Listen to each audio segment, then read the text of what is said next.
कंस जी ने सारे सभासदों को देखा, कहा कोई नहीं जाने वाला जो नंद भवन में जाए। सारे योद्धाओं ने कहा महाराज जा तो सकते हैं, लेकिन नंद भवन राजा का भवन है और राजा के भवन में सुरक्षा होती है। उस सुरक्षा घेरे को पार करके हम अंदर भी चले जाए, लेकिन जैसे ही हम बच्चे को मारेंगे तो वहां पर पत्थरे पर दूब जमी है, बुढ़ौती में बेटवा हुआ है, पूरा 84 कोस का ब्रज वहां एकत्र होगा। किसी न किसी की दृष्टि तो उन बच्चों पर पड़ेगी ही पड़ेगी, और मारते हुए यदि किसी ने मुझे देख लिया तो महाराज अनर्थ हो जाएगा। और हम आपके सभासद हैं, ये जग विदित है, सबको पता चल जाएगा कि आपने ही उन बच्चों को मारने के लिए हमें भेजा था। कंस जी ने कहा कोई उपाय नहीं है क्या मारने का। तब पूतना आई, कंस की ही बहन है, उनके चाचा की पुत्री है। अब ये जन्मजात राक्षसी है।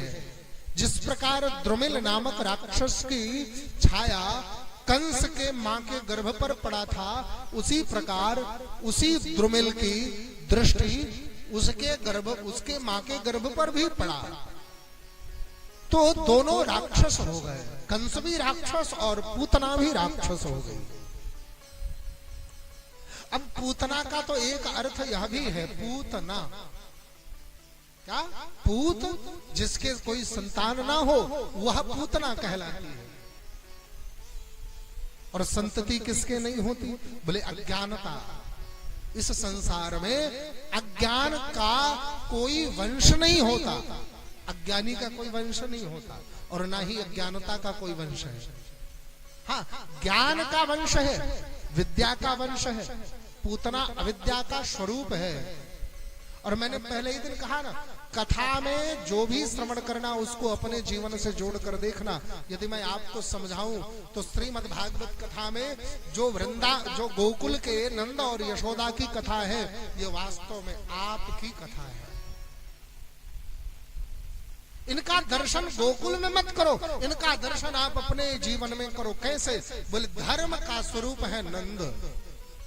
किसका, धर्म का स्वरूप है नंद। मतलब नंदी, नंदी मतलब बैल, बैल मतलब धर्म, और नंद नंदी स्वामी सा नंद। जो नंदी यानी बैलों का राजा हो उसे नंद कहा जाता है, और बैल धर्म का स्वरूप माना गया है। तो धर्मराज जो होगा वो नंद कहलाएगा। तो नंद जी कौन है, धर्मराज है।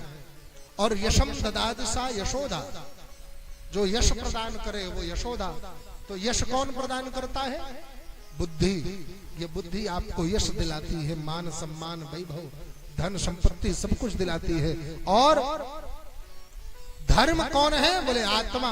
ये आत्मा ही है जो आपको समस्त पाप से वंचित रहने के लिए प्रेरित करती है।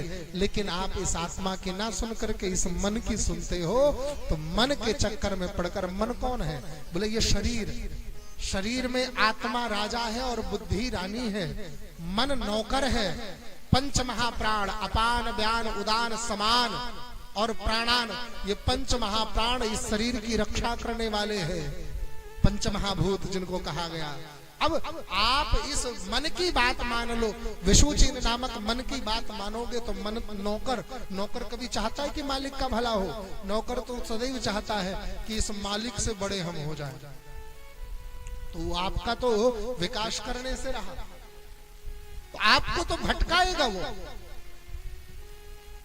अब ये बुद्धि यशोदा है और आत्मा नंद है। अब बुद्धि और आत्मा के संयोग से जो हृदय में एक भक्ति, एक ज्योति जागृत होती है, जब आप राग द्वेष ईर्षा से परे हो जाते हो और हर प्राणी में राम का दर्शन करने लगते हो, नर ही नारायण समझकर, जीवात्मा में ही परमात्मा समझ करके हर जीव की रक्षा, हर जीव की सुरक्षा, हर जीव की सेवा करने लग जाते हो, तब क्या होता है, आपके हृदय से नंद और यशोदा यानी बुद्धि और आत्मा के संयोग से एक परम ज्योति, एक परम प्रकाश प्रकट होता है, जिसको हम क्या कहते हैं, कृष्ण।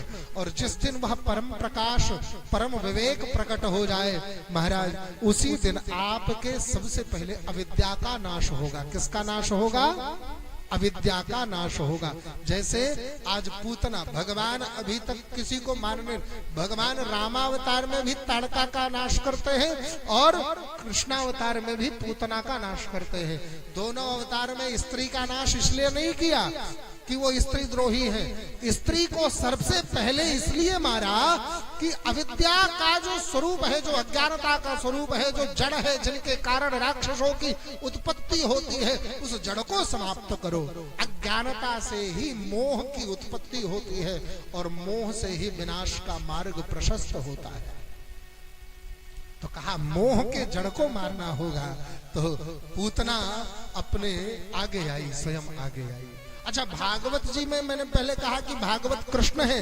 कैसे कि भागवत में भी यही है कि अज्ञान है तो मोह मद अंधकार।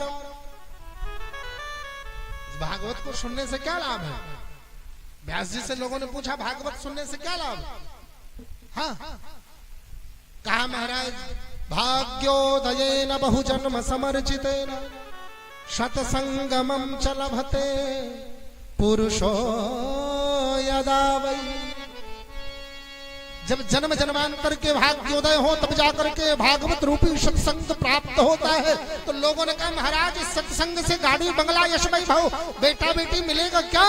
बोले ये सब नहीं मिलेगा। बोले फिर क्या मिलेगा? बोले अज्ञान है तो मोह मदांधकारम। अज्ञान के कारण जो मोह मद और अंधकार आपके जीवन में उत्पन्न है, नाशम विधाय ही तदो, उसका नाश करेंगे ये भागवत भगवान। और तदो दयते विवेक, वो आपको विवेक प्रदान करेंगे। और गोस्वामी जी भी यही भाव कहते हैं ना कि बिनु सत्संग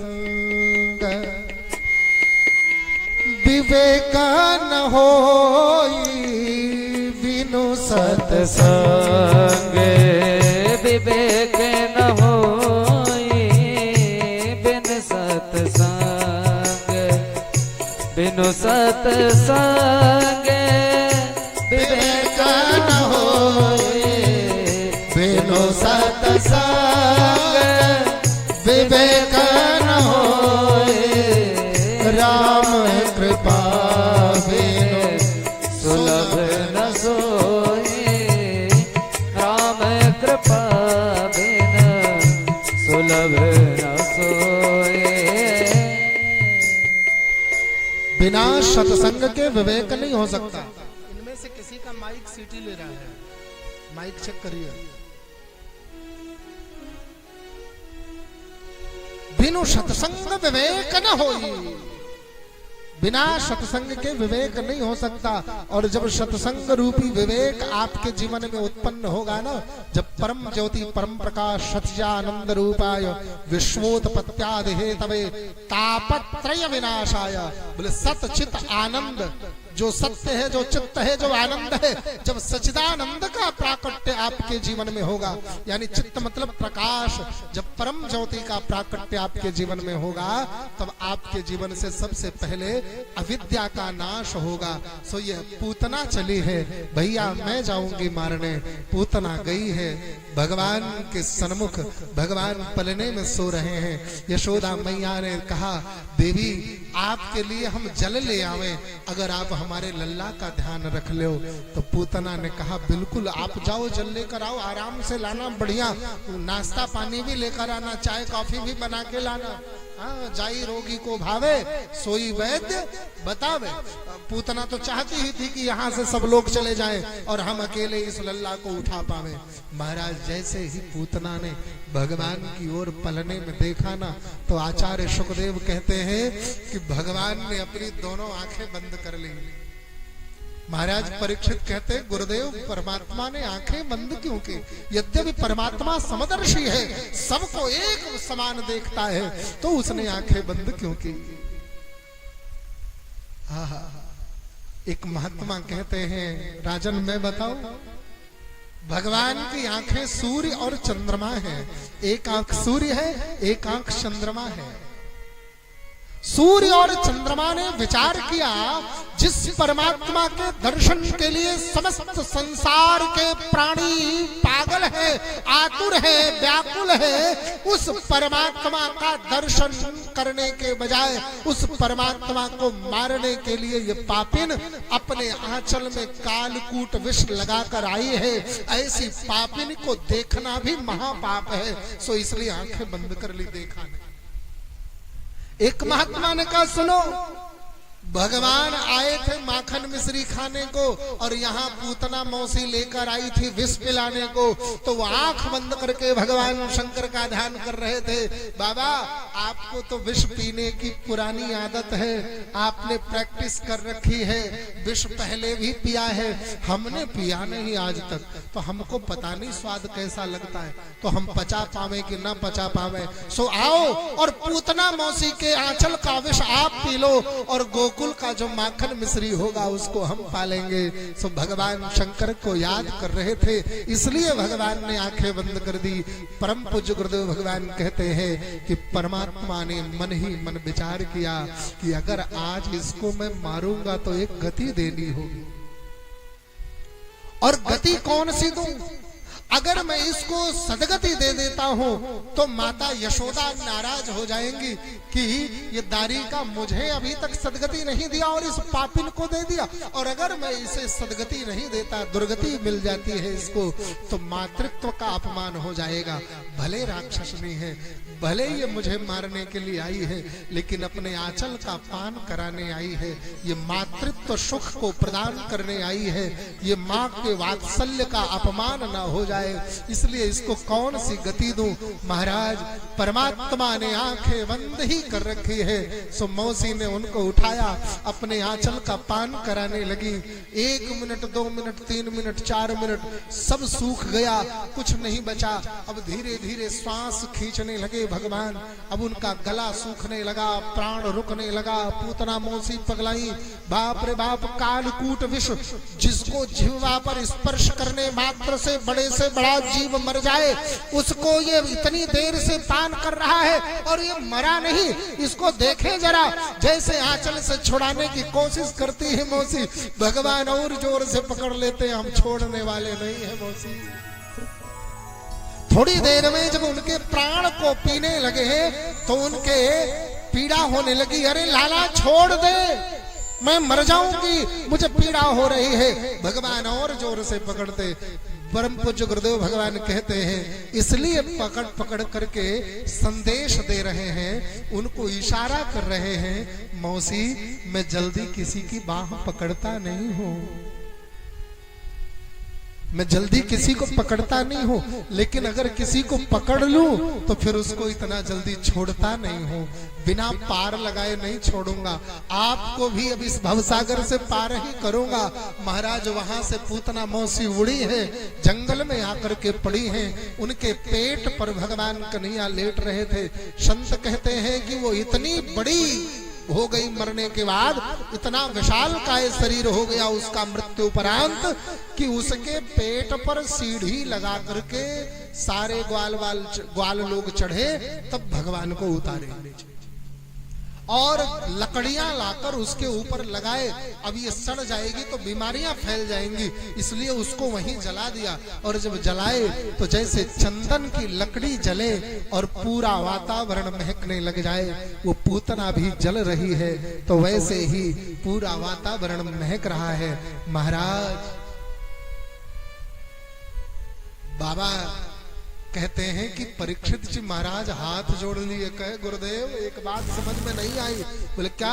बोले, ये तो पूतना राक्षसनी है ना, पूतना लोक बालघ्नि राक्षसी रुधिराशना जिन्धासयापि हरये स्तनं दत्त्वा पसदितम्। ये पूतना तो बालघ्नि है,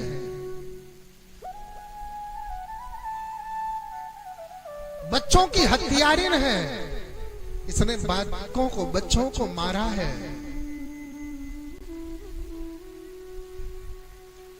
और ऐसी स्त्री को जलने के बाद दुर्गंध आना चाहिए, सुगंध कैसे आ रही है? तब कहा कि अहो वकीयम स्तनकालकूटम, ये वही परमात्मा है।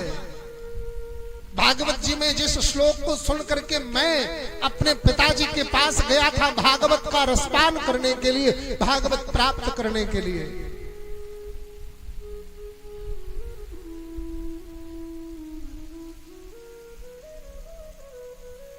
जो पूतना अपने स्तनों में कालकूट विष लगाकर मारने आई है, उस पूतना को आहा लेभे गतिम धात्रच्युताम ततोन्यम कम वा दयालु शरणम ब्रजेमा।